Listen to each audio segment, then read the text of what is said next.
जय जगन्नाथ। मु आज गोटे बढ़िया रेसिपी नहीं कि आसी आम ओडिया भूणी मान चलतु देखु केते सुंदर होइछि ये मूला परोटा ता संगरे बढ़िया चटनी गोटे पूरा ठंडार बहुत मजा आसीबो।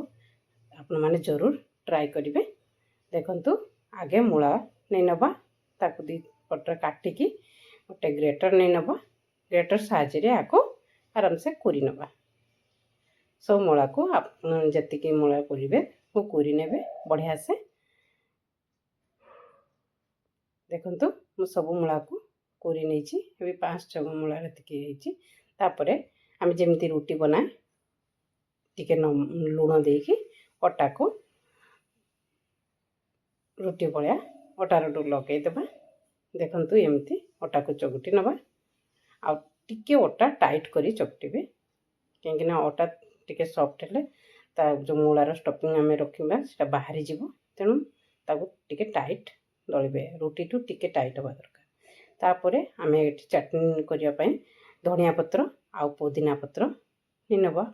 यापर 2टी कंचा लंका आ 5-6टा रसुण अदा टुकड़ा टिके और इठी नवा बादाम आउ कला नून 1 चामच आ नींबू 1 फाड़ करके ताकू चुपुड़ी नवा।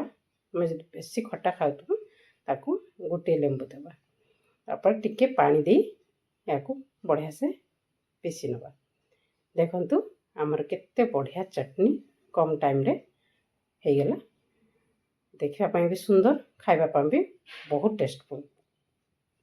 तापर मूलार स्टफिंग बनवा कढ़ा कढ़ा नहीं नवा। गोटे कढ़ाई रे 4-5टा कंचा लंका को काटी देदेबा। तापर गोटा जीरा 1 चामच कला जीरा 1 चामच तापर गोटे बड़ साइज रो प्याज को काटी भी ताको मिसईदेबा।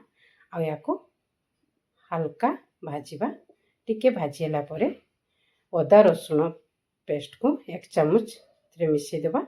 मिसेकी या हल्का भाजवा टिके लाल होला परे से मिसेबा जो आम मिसेले गोलमरीच पाउडर आउ किचन किंग मसला मुझे मिसई 1 चामच। तापर पानी देवानी मसला रे जे मूला को ग्रेट कर रखिले ताको ढाल देवा। तापर या भाजवा से मूला रे बहुत पानी थाए पानी अंश सुखा पर्यंत या भाजी ने।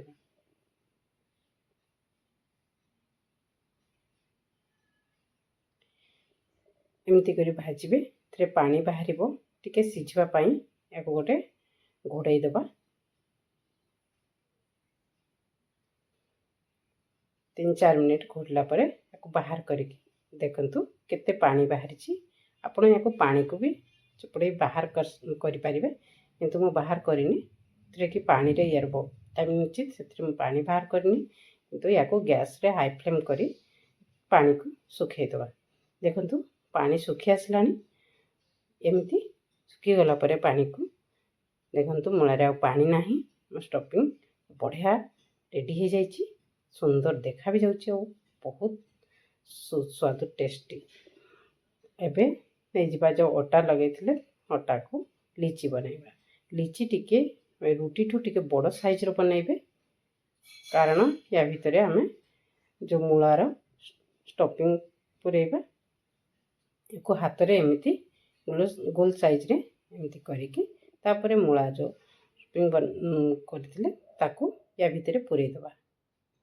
पुरेकी या मुँह को अच्छा बढ़िया से बंद कर देबा। आपण माने कोठु देखुछंती को जिल्लारू मते निश्चय कमेंट बॉक्स रे कमेंट करिवे। आओ मो वीडियो को जरूर लाइक करिवे और सब्सक्राइब करिवे।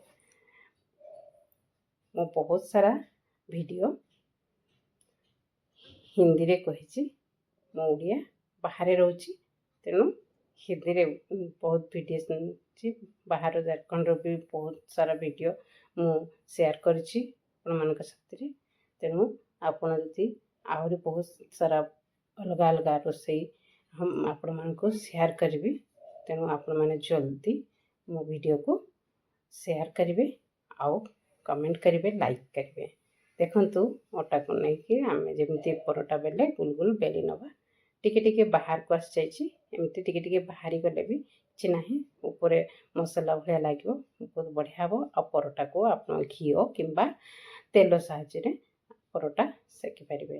ପରଟାକୁ ଲାଲ ହେବା ପର୍ଯ୍ୟନ୍ତ ଏହାକୁ ସେକି ନେବା।